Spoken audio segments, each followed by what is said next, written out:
The emergency beacon cut through hyperspace like a scream. Captain Sarah Chen felt the familiar tug in her stomach as her ship, the Wanderer, dropped out of faster-than-light travel. Before her stretched the Kepler 442 system, where 3 worlds housed the peaceful Zenthari civilization. But peaceful was not the word she would use to describe what her sensors were picking up. The outermost planet, Zenkar, was dark.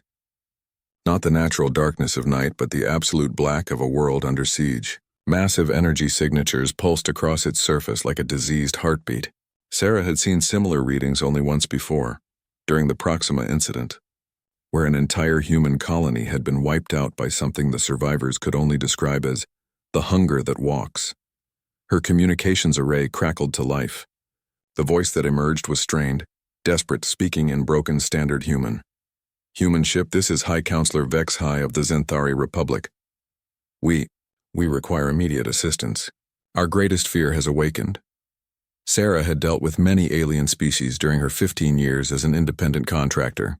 The Zenthari were known throughout the galaxy as philosophers and artists, a species that had achieved interstellar travel through cooperation rather than conquest. They had never asked for military aid from anyone. This is Captain Chen of the Wanderer. What's the nature of your emergency, Counselor? A long pause followed. When Vex High spoke again, his voice carried a weight that made Sarah's skin crawl. For 3,000 years we have kept the Devourer imprisoned beneath our sacred mountain, the creature that consumed our ancestors, that turned our homeworld into a wasteland before we learned to contain it. Yesterday the containment failed. Sarah checked her tactical display. The energy readings were off the charts. Whatever was down there was powerful enough to crack a planet's crust. Have you contacted the Galactic Defense Force? They will not come. The GDF classifies our world as a Class X threat zone. They say the risk is too great.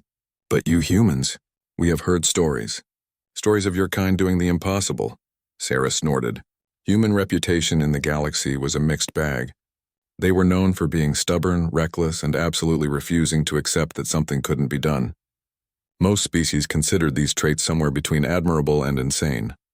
What exactly are you asking me to do, Counselor? Kill it, end the Devourer's existence. We will pay any price. Sarah studied the sensor data more carefully. The creature's energy output was incredible, but there was something else. Patterns in the chaos. Almost like communication attempts. I'm going to need more information. Everything you have about this Devourer. We will transmit our historical records. But Captain Chen, please hurry. The creature grows stronger with each passing hour. Soon it will break free of our planet's gravity well, and then... Vex High's voice trailed off. Then what? Then it will remember why our ancestors called it the Star Eater. The data packet that followed made Sarah's blood run cold.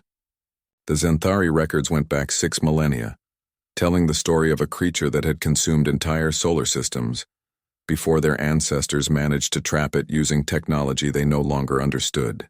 The images showed something that defied easy description, part energy being part matter, something that existed in dimensions human science was only beginning to theorize about.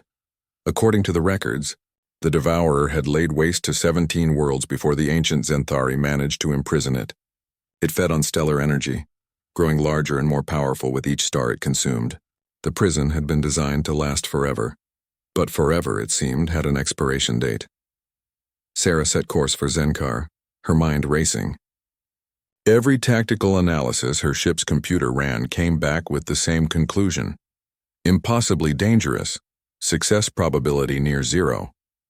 Any sane person would jump back to hyperspace and report the situation to authorities who were better equipped to handle it. But Sarah, Chen had never been particularly sane. As the Wanderer approached the planet's atmosphere, she could see the damage. Massive fissures split the surface like wounds, and from the largest crater came a pulsing red glow that hurt to look at directly. The Zenthari cities were dark, their populations evacuated to orbital stations that maintained a careful distance from their dying world. Captain Chen. Vex High's voice crackled through the comm.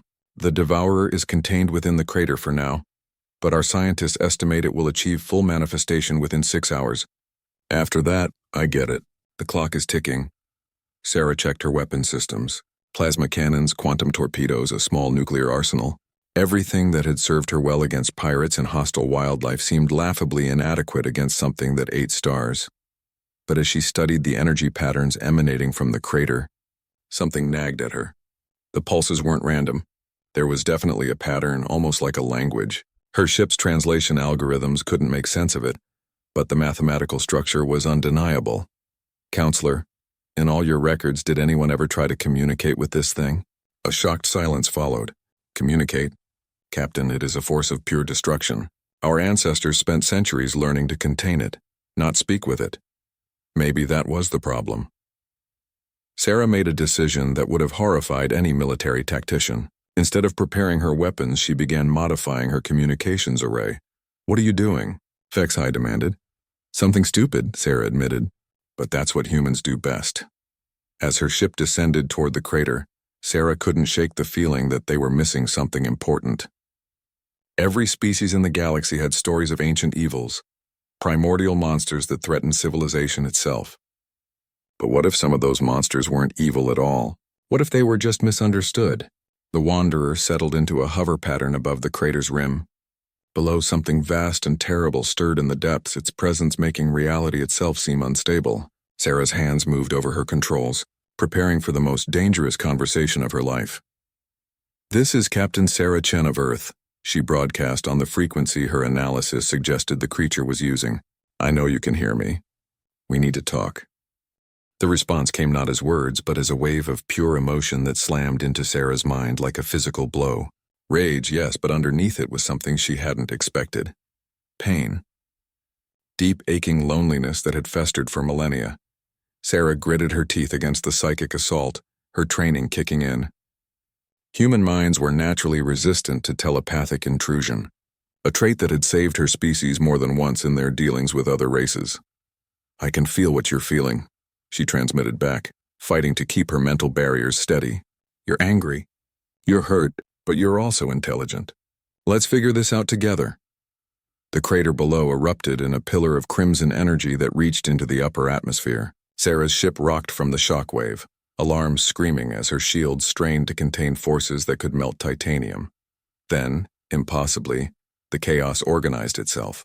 The energy began to take shape, forming something that might charitably be called a face. It was the size of a city block, composed of swirling plasma and what looked like folded space-time. When it spoke, the words bypassed her communications entirely and resonated directly in her skull. Who dares speak to the Void-born? Who claims kinship with the Devourer of Worlds? My name is Sarah Chen, I'm human, and I'm here because the Zenthari asked me to kill you. The psychic roar that followed would have shattered a weaker mind. Sarah felt blood trickle from her nose, but she held her ground. Then do it, little flame.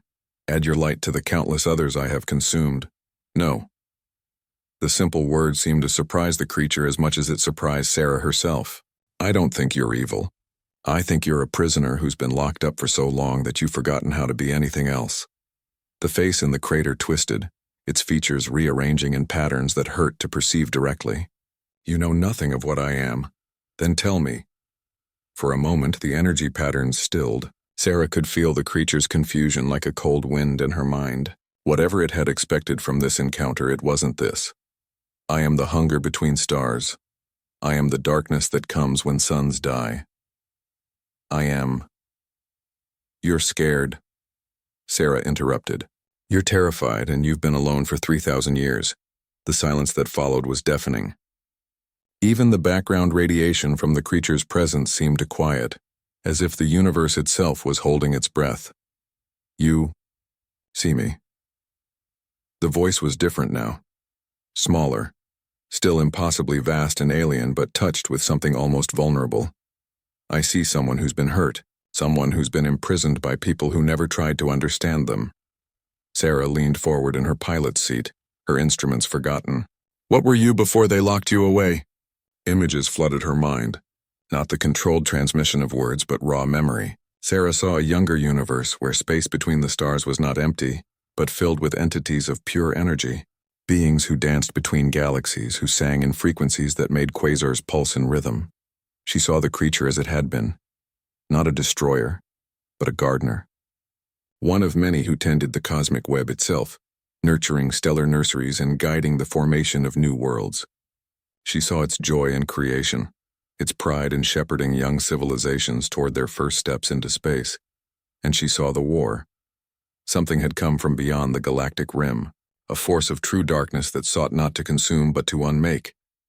The energy beings had fought against it, holding the line while younger species evacuated or hid.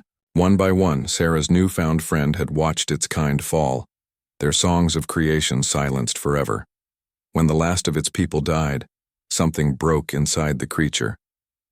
Grief turned to rage, and rage turned to hunger. If creation was doomed, then perhaps it was better to end things quickly. The creature began to feed on the very stars it had once nurtured, believing that oblivion was kinder than slow extinction. That was when the ancient Zenthari found it, a being mad with grief, laying waste to their stellar nursery. They didn't see a broken gardener. They saw only a monster. Sarah wiped tears from her face, not realizing she'd been crying. You weren't trying to destroy them. You were trying to mercy kill the universe, yes. The word carried the weight of eons. Better the quick death than the slow fade. Better the flame than the cold dark. But the war you fought, did you win? Another pause. I do not know. When they imprisoned me, the enemy had not yet returned. Perhaps they never will. Perhaps my people's sacrifice meant something after all. Then why stay angry? Why not help build something new? The creature's form began to shift, the chaotic energy patterns organizing into something more stable. Because I am the devourer, I am corruption. You are what they made you, Sarah said firmly. But that doesn't have to be what you choose to be. Above them, the Zenthari orbital stations maintained their cautious distance. Sarah could imagine the panic on board as they watched her apparently having a conversation with their greatest nightmare. Captain Chen, Vexhai's voice crackled through her comm. What is happening down there? Our sensors show the creature is changing. Sarah glanced at her readings. The chaotic energy signatures were indeed shifting, becoming more organized. More controlled. I'm making a new friend. Stand by. She turned her attention back to the creature. What do you want to be called? I can't keep thinking of you as the devourer. The vast being was quiet for a long moment. I had a name once. Before the war, before the hunger. I was called Luminatul. The song between stars, that's beautiful. Can I call you Lumina? No one has spoken my true name in 3 millennia. There was wonder in the psychic voice now, and something that might have been hope. Yes, you may call me Lumina. Sarah smiled, feeling some of the tension leave her shoulders. This was progress. But she could sense Lumina's internal struggle, the battle between what it had been and what it had become. Lumina, the Zenthari are terrified of you. From their perspective, you're an existential threat to their entire species. If I'm going to help you, I need to know you won't hurt them. I do not know if I remember how to be gentle. The hunger is still there, always gnawing. I am still dangerous. Then we'll figure it out together, step by step. Sarah's proposal was met with the kind of silence that preceded either brilliant breakthroughs or spectacular disasters. She floated in her ship above the crater, watching Lumina's energy form pulse with what she was learning to recognize as deep thought. You want me to help you convince them to let me live? Lumina said, the psychic voice carrying undertones of disbelief. After 3,000 years of imprisonment, after everything I have done, you believe they will listen. I believe they'll listen to me, Sarah corrected. Humans have a reputation for impossible solutions. Sometimes that's exactly what a situation needs. Below them, the massive crater continued to glow with Lumina's presence, but the chaotic energy storms had calmed. The creature was making an effort to contain itself, and the results were already visible on Sarah's instruments. Radiation levels were dropping. The space-time distortions that had been tearing at the planet's crust were stabilizing. Captain Chen, Vexhai's voice cut through the comm with barely controlled panic. Our long-range sensors are detecting multiple signatures approaching the system. It appears the Galactic Defense Force has changed their minds about intervention. Sarah cursed under her breath. She should have expected this. The GDF might have refused to come when it was just a containment problem, but an active threat to interstellar shipping would force their hand. How long before they arrive? 4 hours, maybe 5 if they stop to coordinate with our orbital defense platforms. Sarah felt Lumina's attention shift toward the approaching fleet, and the temperature in her cockpit dropped several degrees. Lumina, I can feel what you're thinking. Don't. They come to destroy me. The psychic voice was flat, resigned. Perhaps it is better this way. I have lived too long with this hunger. No. Sarah's voice carried a steel that surprised even her. We're not giving up. Not when we're this close to something better. She opened a channel to the Zenthari orbital stations. Counselor Vex-High, I need to speak with your top scientists, your historians, and anyone else who knows about the original containment. We have 4 hours to come up with a solution that doesn't involve anyone dying. Captain, with respect, what you are attempting is madness. The creature is a force of nature, not something that can be reasoned with. The creature has a name, Sarah said firmly, and right now it's the only thing standing between your people and a GDF bombardment that might crack your planet in half. That got their attention. Sarah could hear hurried conversations in the background, the kind of rapid-fire exchanges that happened when people realized their situation was even worse than they thought. Explain, Vex-High said simply. The GDF isn't coming to help. They're coming to sterilize.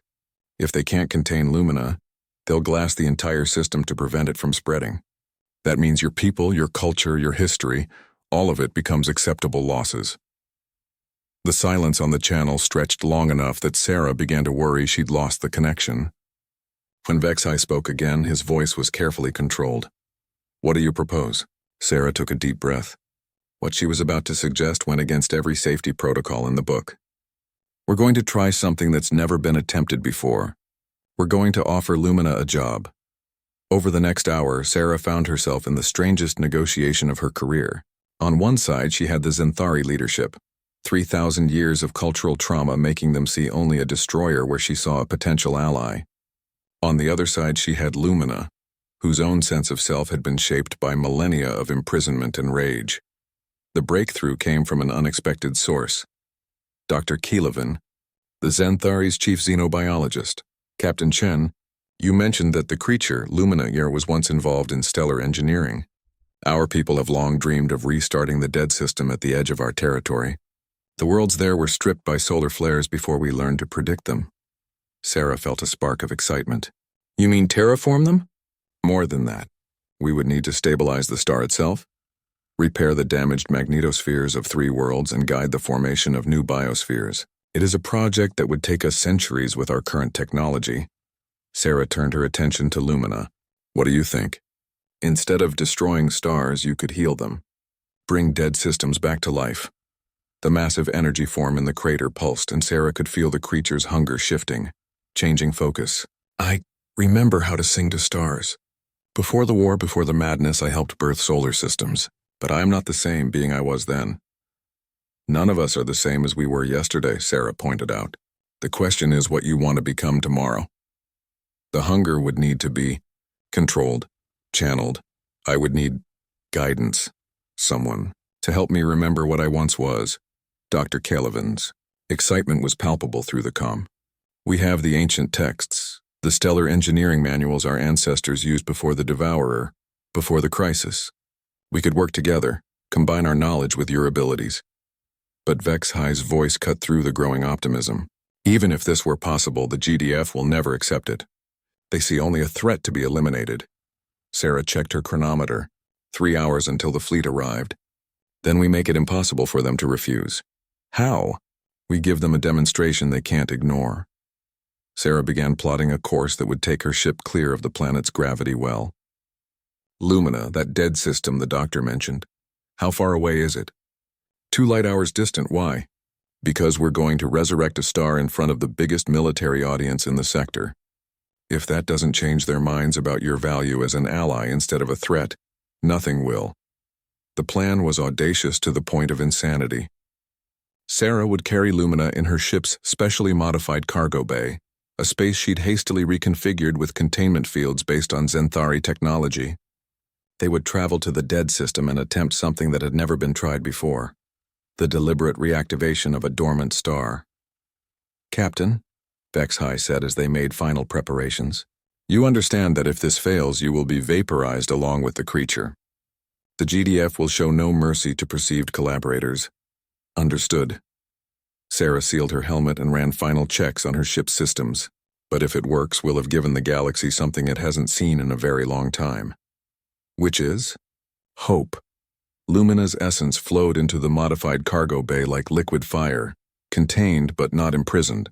Sarah could feel the creature's nervousness, its uncertainty about trusting someone else with its fate. "You don't have to do this," she told it privately. "We could find another way." "No," Lumina replied. "For 3,000 years I have been nothing but hunger and rage. Perhaps it is time to remember what else I can be." The Wanderer lifted away from Zenkar, carrying the most dangerous cargo in known space toward what would either be the greatest demonstration of redemption in galactic history, or the most spectacular failure anyone would witness. Behind them, the GDF fleet continued its approach, weapons primed and ready to face a monster. They had no idea they were about to witness the birth of a gardener. The Kethara system was a graveyard of worlds.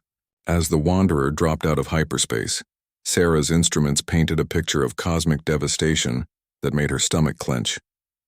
3 planets hung in space like charred marbles, their surfaces scarred by radiation burns that had killed everything down to the bedrock. At the center of it all was the star that had murdered its own children.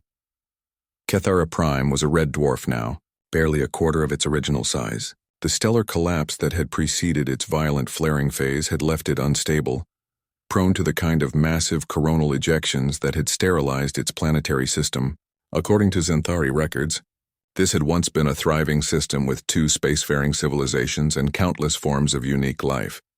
Now it was a testament to how quickly the universe could turn hostile. "The star is deeply damaged."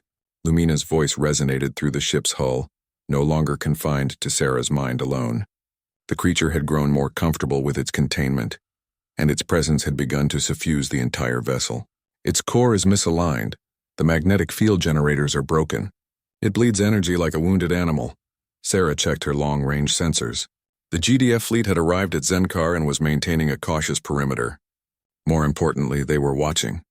Admiral Krex's flagship, the Inevitable, was monitoring their activities with the kind of attention usually reserved for potential superweapons. "Good," Sarah muttered. "Let them see what you're really capable of." She piloted the ship toward the dying star, close enough that her radiation shielding began to strain. Through the viewports, she could see the chaotic dance of solar flares erupting from the red dwarf's surface. Each explosion sent waves of lethal energy racing through the system, ensuring that nothing could ever take root here again. "This will require delicate work," Lumina said, its voice carrying uncertainty. "I must remember techniques I have not used since before your species discovered fire. And the hunger. It will be strong here. So much energy to consume." "I trust you," Sarah said simply. The words hit Lumina like a physical blow. Sarah could feel the creature's shock through their growing psychic connection. "You trust me. After everything I have done, everything I have destroyed, you believe I will not simply feed on this star and grow stronger?" "Yes." "Why?" Sarah considered the question as she positioned her ship at a safe distance from the star. Why did she trust a creature that the entire galaxy feared? Why was she risking not just her own life, but potentially the lives of billions if she was wrong? "Because I've seen who you really are," she said finally. "Not the monster they made you, but the being you chose to become when you thought no one was watching. You contained yourself when you could have broken free and destroyed Zenkar. You listened when you could have simply killed me. You're trying, Lumina. That's enough for me." The silence that followed was filled with something Sarah was beginning to recognize as wonder. Then Lumina's form began to shift within the cargo bay, energy patterns organizing themselves into configurations that seemed to bend space itself. "Stand back. Sarah Chen of Earth. Let me show the galaxy what a gardener can do." Lumina flowed out of the ship like a river of starlight, expanding and reshaping itself as it moved toward the dying star. Sarah watched through her ship's sensors as the creature's form grew to encompass nearly a tenth of the star's surface, energy patterns weaving through solar plasma like fingers through water. The change was immediate and spectacular. The chaotic flares that had been erupting from the star's surface suddenly organized themselves into spiraling patterns. Lumina was conducting the star's magnetic field like a cosmic symphony, realigning the damaged core structures and smoothing out the instabilities that had plagued the system for centuries. "Incredible," came Dr. Kellevan's voice over the comm. The Zenthari scientist was monitoring the process from Zenkar, his instruments barely able to track the scale of what they were witnessing. "The stellar output is stabilizing. The magnetic field is reforming into a proper heliosphere." But Sarah could sense Lumina's struggle. The hunger was there, just as the creature had warned. She could feel its desire to consume the star's energy, to feed on the very forces it was trying to heal. 3,000 years of starvation and rage didn't disappear in a day. Talk to me, Lumina. How are you holding up? It is difficult. The star is wounded, bleeding energy that calls to my hunger. It would be so easy to feed, to take what it offers freely. But you're not going to. No, I am not. There was determination in the psychic voice now, mixed with something that might have been pride. I am remembering what it feels like to create instead of consume. The stellar reconstruction continued for hours. Lumina worked with the patience of a being for whom time was measured in geological epochs, carefully rebuilding the star's internal structure layer by layer. Sarah watched the radiation output smooth into healthy patterns, saw the violent flares subside into the gentle stellar wind that would nurture worlds instead of killing them. But the real miracle began when Lumina turned its attention to the dead planets. The first world, Cathara II, had been closest to the star during its violent phase. Its atmosphere had been stripped away completely, leaving only a radioactive ball of rock. Lumina approached it like a surgeon approaching a patient, energy tendrils extending to caress the planet's scarred surface. The damage is extensive, Lumina reported, but not irreversible. The core is still intact, and there are pockets of water ice in the polar regions. With careful work, Sarah watched in awe as Lumina began to sing. There was no other word for it. The creature's energy patterns organized into complex harmonics that resonated through the planet's crust, slowly coaxing the dead world back to life. Volcanic activity increased in carefully controlled patterns, releasing trapped gases that began to form a new atmosphere. The planet's magnetic field, dormant for centuries, flickered back to life under Lumina's guidance. Captain Chen, Admiral Krex's voice cut through the comm, tight with barely controlled amazement. Our sensors are showing impossible readings from your location. Are you seeing what we're seeing? Depends on what you're seeing, Admiral. Planetary resurrection. That dead world is showing signs of atmospheric formation and magnetic field regeneration in real time. Sarah smiled grimly. That's exactly what you're seeing. And Admiral, this is just the beginning. Over the next several hours, Lumina worked its way through the Cathara system like a master artist restoring a damaged painting. The second planet required different techniques. Its atmosphere was still present but poisoned by radioactive fallout. Lumina filtered the toxins through its own energy matrix, breaking down harmful compounds and replacing them with the building blocks of life. The third planet was the most challenging. It had been a garden world once, home to the system's primary civilization. The radiation scarring ran deep and the ecological collapse had been complete. But Lumina approached it with the same careful attention, working to restore not just habitability, but the foundations for new life to take root. How long will it take for these worlds to be truly habitable? Sarah asked. Centuries, perhaps millennia, Lumina admitted. But the foundation is being laid now. Life will return to these worlds given time. And you? How do you feel? There was a long pause before Lumina answered. I feel purpose. For the first time in 3,000 years, I remember what I was made for. Not to consume, but to nurture. Not to end, but to begin. The work continued through the night, watched by increasingly amazed observers throughout the Xanthari system. Word was spreading through galactic communication networks. Something unprecedented was happening in the Cathara system. The dead worlds were being reborn, but Sarah knew the real test was yet to come.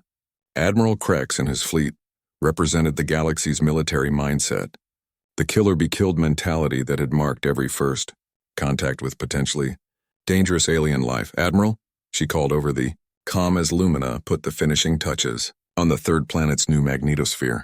I think it's time we talked. Admiral Krex was not a being easily impressed. In his 40 years of service with the Galactic Defense Force, he had seen humanity's tendency toward impossible solutions, witnessed their knack for turning disasters into victories. But what he was observing in the Cathara system challenged everything he thought he knew about cosmic-level threats. His flagship, the Inevitable, held position at the edge of the system, weapons-powered but not targeted. The rest of his fleet, 12 heavy cruisers and 4 dreadnoughts, maintained a similar stance. They had come prepared for a battle against one of the galaxy's most feared entities. Instead, they were watching it perform what could only be described as miracles. "Admiral," his science officer, Commander Tilani, spoke in the hushed tones reserved for unprecedented discoveries. "The stellar engineering we're observing is beyond anything in our databases. The creature is manipulating matter and energy at a subatomic level, reorganizing planetary cores like they were children's toys." Krex studied the data streams flowing across his command screens.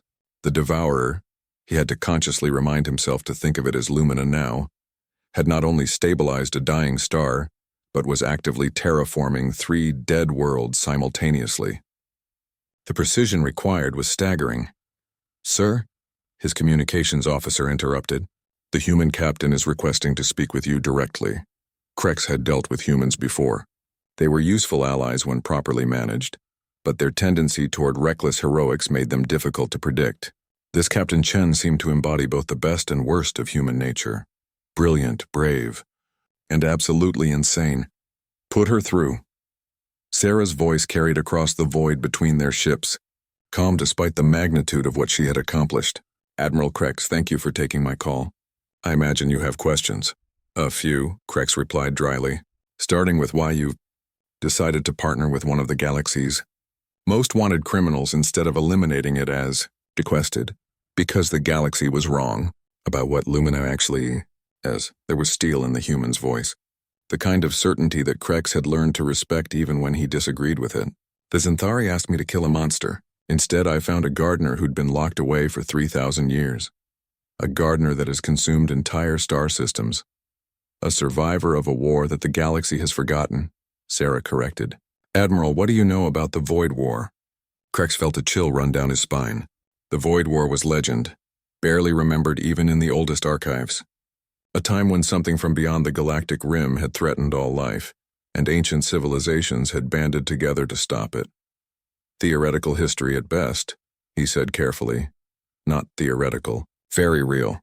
And Lumina was one of the defenders. Its people died holding the line while younger species like the Xanthari survived to build civilizations. When the war ended, the survivor was too broken to remember how to be anything but a weapon." As if summoned by their conversation, Lumina's voice suddenly filled the bridge of the inevitable. The creature had apparently decided to join the discussion directly. "Admiral Krex of the Galactic Defense Force," the psychic voice resonated through the ship's hull. "I know what you see when you look at me.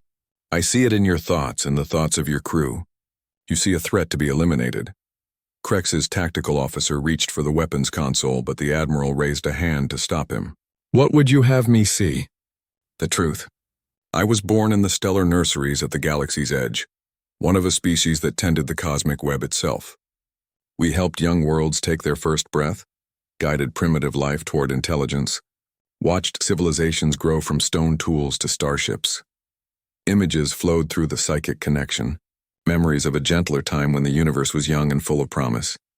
We were gardeners, Admiral, shepherds of creation itself." The images shifted, showing the coming of the Void Hunters. Krex saw entities of pure negation, beings that sought not to conquer but to unmake.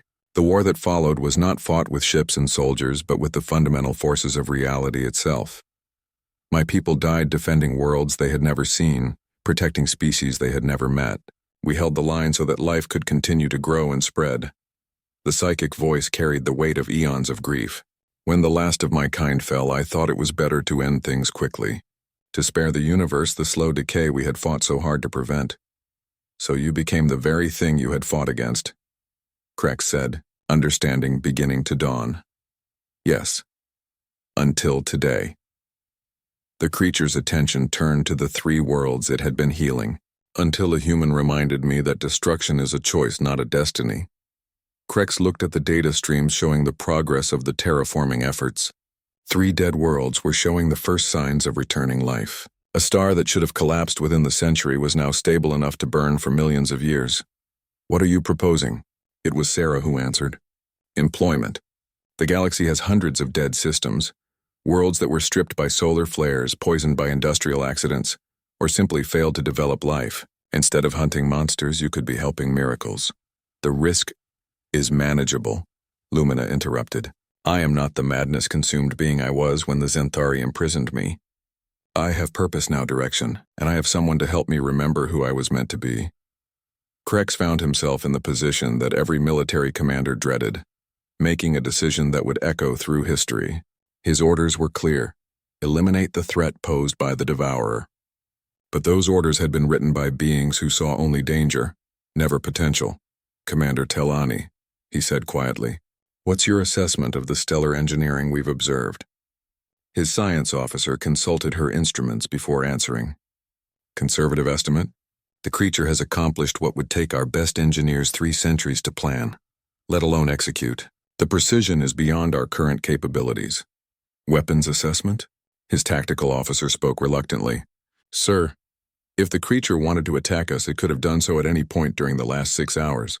The energy levels it's displaying could crack a moon in half. It's chosen not to. Krex closed his eyes and made his choice. Captain Chen, I'm going to do something that will probably end my career. I'm going to trust your judgment. The relief in Sarah's voice was palpable. Thank you, Admiral. Don't thank me yet.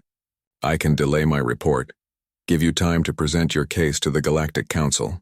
But there will be investigations, hearings, and people much more powerful than me who will want this situation contained. How long do we have? 2 weeks, maybe 3? The Council meets in emergency session when the preliminary reports reach them. That's not much time. Then you'd better make it count. Krex turned to his communications officer. Send a priority message to Galactic Command. The threat has been neutralized. We're remaining in system to assess any residual dangers. It was technically the truth, even if it wasn't the whole truth. The threat had been neutralized, not by destruction, but by redemption. Admiral, Lumina's voice filled the bridge once more. Thank you for this chance. I will not waste it. See that you don't, Krex replied gruffly. And creature, Lumina, if you betray this trust, I will personally lead the fleet that hunts you down. I would expect nothing less. As the communication ended, Krex stared out at the Cathara system, where impossible things were becoming routine. 3 dead worlds were showing signs of atmospheric development. A dying star was burning with renewed vigor, and somewhere between Zenkar and this cosmic graveyard, a human had accomplished something that no amount of military force could have achieved. She had given a monster the chance to become a hero. Now came the hard part, convincing the rest of the galaxy to give them all a chance to see what that heroism could accomplish. The Galactic Council chambers on Nexus Prime had hosted many dramatic moments in their 1,000-year history, but nothing quite like this. Representatives from 200 worlds filled the curved amphitheater, their varied forms creating a tapestry of galactic diversity. At the center of it all, a single human woman stood before the most powerful assembly in known space, defending the impossible. Sarah Chen had traded her ship captain's uniform for something more formal, but she still carried herself with the confidence of someone who had stared into the heart of a star and lived to tell about it. Beside her, a holographic projection showed the real-time status of the Cathara system, where 3 worlds continued their slow journey back to life. Honored representatives, she began, her voice carrying clearly through the chamber's acoustics. 3 weeks ago, you classified the entity known as the Devourer as the greatest threat to galactic security. Today I ask you to recognize it as our greatest potential ally. The reaction was immediate and predictable. Shouts of outrage from the military faction, nervous chittering from the merchant guilds, and the deep harmonic protests of the gas giant dwellers who remembered their own encounters with cosmic-level entities. Councillor Vashiti, of the Hegemony Coalition, rose from his seat, his crystalline form catching and refracting the chamber's lights. Captain Chen, your actions in the Zenthari system were either the height of human recklessness or the depth of human foolishness. You have consorted with a creature responsible for the destruction of 17 stellar systems.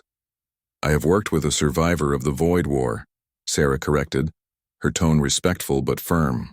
A being whose people died defending this galaxy, while our ancestors were still learning to make fire.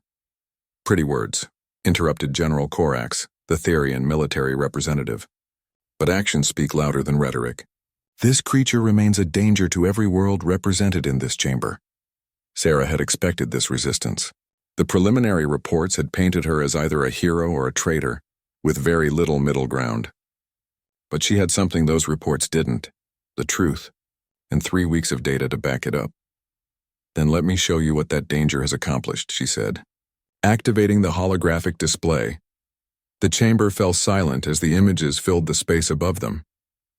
The Cathara system as it had been 3 weeks ago, dead, poisoned, a monument to stellar violence. And then the transformation, the star stabilizing, the planets beginning their resurrection, the first tentative signs of returning life. This is impossible, whispered Dr. Yeltereth, the Council's chief xenobiologist. Planetary resurrection on this scale would require technology we don't possess. No, Sarah said quietly. It requires partnership with someone who does possess it. She gestured, and Lumina's form materialized in the chamber's central projection space. The entity had learned to present itself in a less overwhelming fashion, but its presence still sent ripples of unease through the assembled representatives.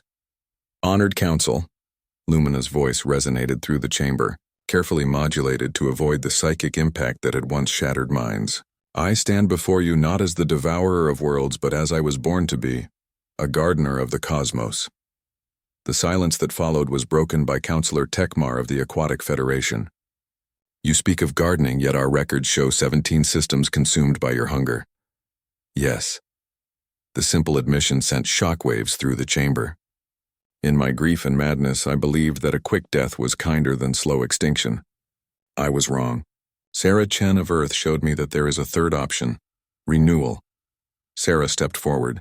Honored representatives in the past 3 weeks, Lumina has stabilized 2 more dying stars, begun atmospheric restoration on 5 dead worlds, and helped us understand stellar engineering techniques that could revolutionize our approach to terraforming. The question isn't whether we can trust it. The question is whether we can afford not to. And what guarantees do we have? Demanded General Korax. What stops this creature from reverting to its previous destructive behavior? It was Admiral Krex who answered, rising from the military section with the bearing of a veteran officer. I do. The chamber erupted in surprised murmurs. Krex's presence at the hearing had been unexpected. Military officials rarely spoke in support of diplomatic solutions. Admiral, prompted the council speaker. I came to the Zenthari system prepared to eliminate a threat. Instead, I witnessed something that challenged every assumption I had about the nature of cosmic-level entities. Krex's voice carried the authority of 4 decades of military service. The creature, Lumina, had multiple opportunities to attack my fleet. Instead, it chose to heal dead worlds while we watched. He paused, looking around the chamber. More importantly, it has submitted to regular monitoring and has agreed to work only under council oversight.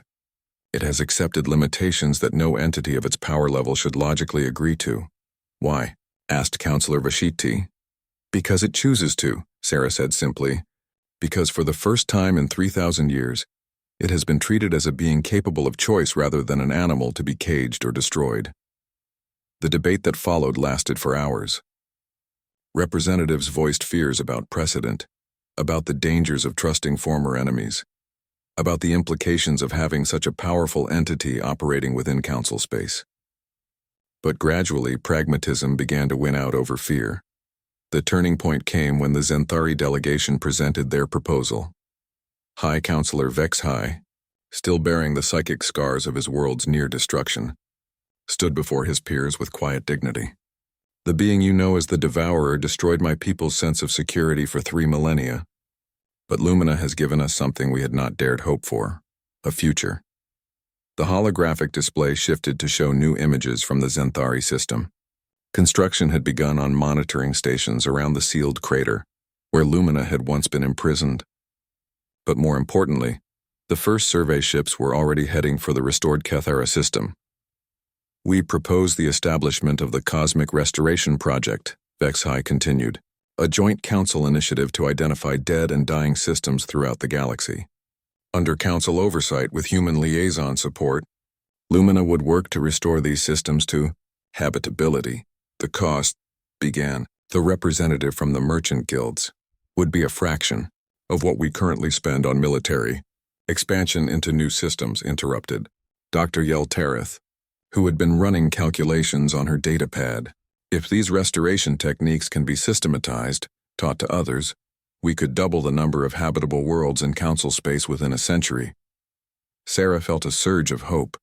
The council was actually considering it. They were moving past fear toward possibility. There would need to be safeguards, warned General Korax. Monitoring protocols, emergency containment procedures. Agreed, Sarah said immediately. Lumina has already expressed willingness to accept whatever oversight the Council deems necessary. Because it has learned the value of trust, Lumina added, its voice carrying gratitude that was impossible to fake. Sarah Chen showed me that cooperation achieves more than conflict. I wish to prove worthy of that lesson. The final vote was closer than Sarah had hoped, but wider than she had feared. By a margin of 3 votes, the Galactic Council approved the establishment of the Cosmic Restoration Project, with Lumina as its primary specialist and Sarah as its human liaison. As the representatives filed out of the chamber, many of them still shaking their heads in amazement at what they had just witnessed, Sarah felt a hand on her shoulder. She turned to find Admiral Krex, a slight smile creasing his weathered features. Congratulations, Captain. You've just negotiated the most unusual employment contract in galactic history. Thank you for supporting us, Admiral. I know it wasn't easy. Easy? Krex chuckled. My superiors think I've lost my mind. But sometimes the hardest choices are the ones that matter most. As Sarah left the council chambers, she could feel Lumina's presence in her mind, a warm glow of gratitude and determination. We did it, she said quietly. No, Sarah Chen of Earth, came the reply. We began it. The real work starts now. Looking out through the observation windows at the star-filled void of space, Sarah smiled. Somewhere out there were dozens of dead systems waiting for a second chance at life. And now, for the first time in galactic history, they had someone capable of giving it to them. The monster had become a gardener. Now it was time to plant some flowers in the cosmic dark. 2 years later, Sarah stood on the observation deck of the research station New Dawn, watching something that would have been impossible just a few short years ago. Through the reinforced transparisteel, she could see Lumina working in what had once been the Xerion system, another casualty of stellar violence that had claimed 4 worlds and left a brown dwarf slowly cooling toward death, but death was no longer permanent, at least not when Lumina was involved.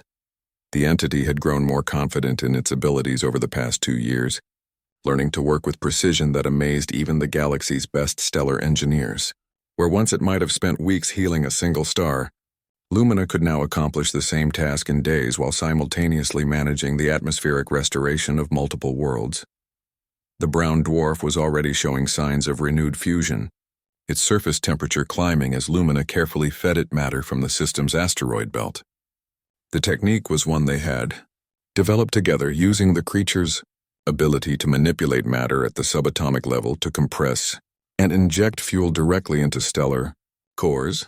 Fascinating, murmured Dr. Yeltareth, who had become the project's chief scientific observer. The precision required to restart stellar fusion without triggering a supernova is beyond our current mathematical models.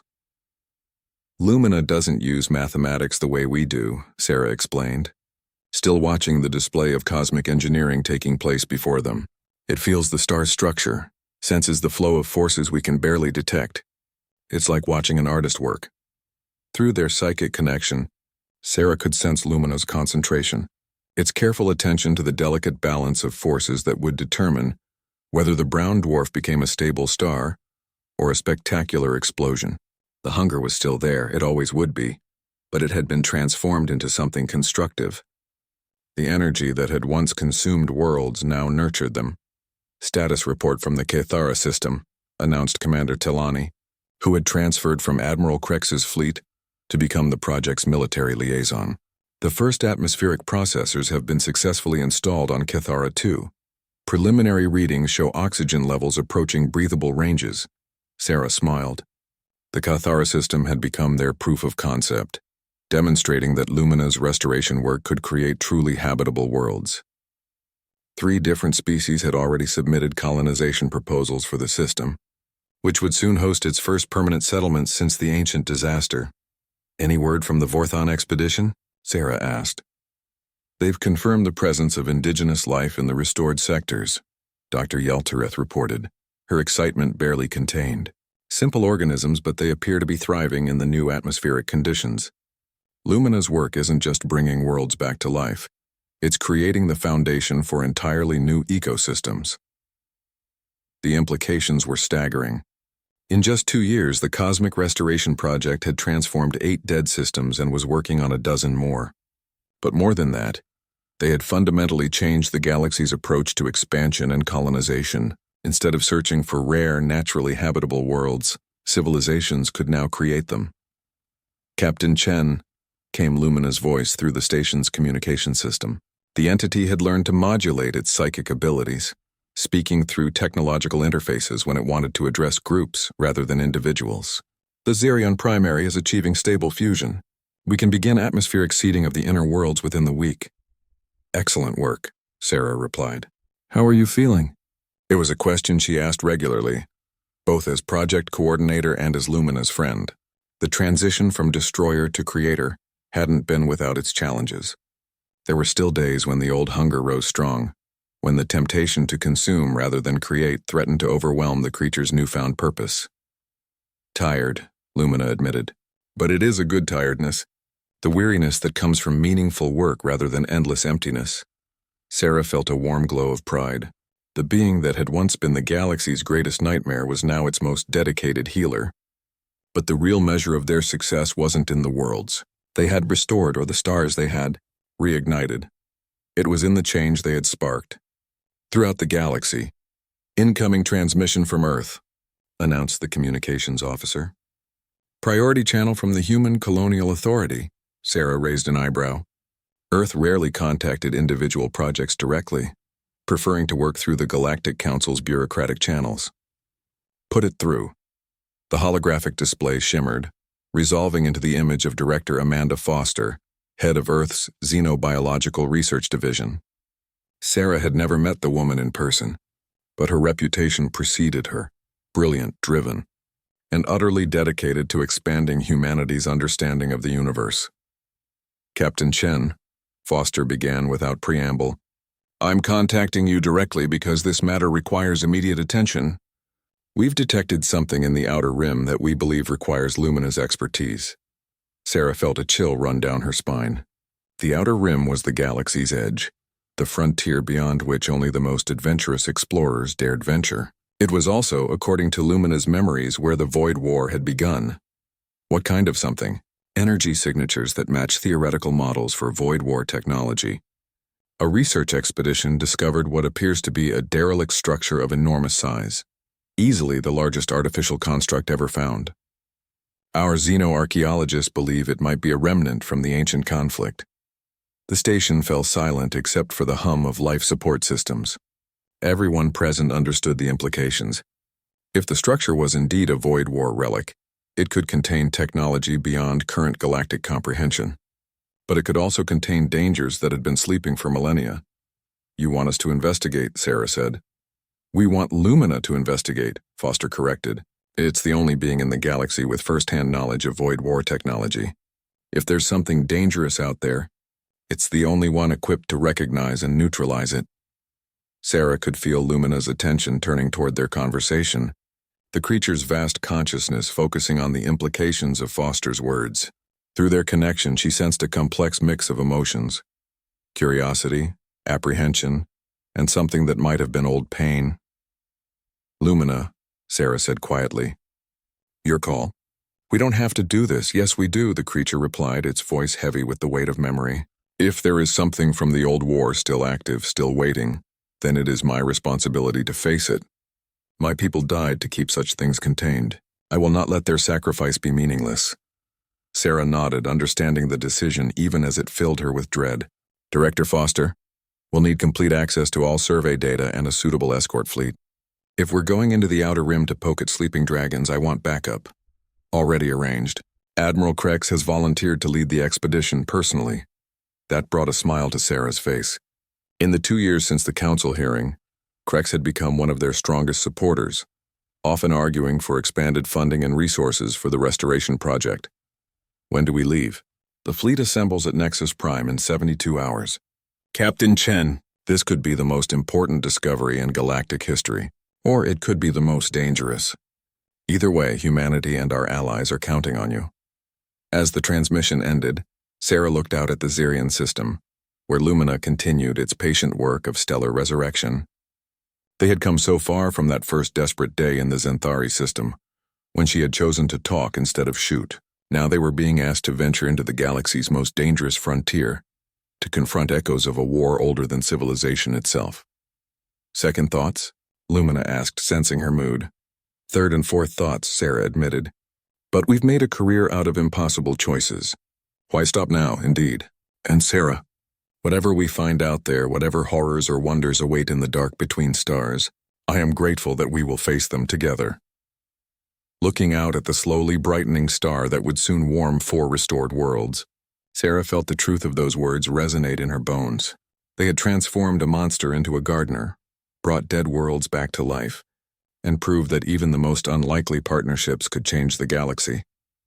Now they were about to discover whether that change had been enough to prepare them for what was coming. The universe, it seemed, was about to test everything they had built. But whatever waited in the outer rim, they would meet it as they had met every challenge so far. Together, with stubborn human optimism and the patient wisdom of a being older than stars, the real adventure was just beginning.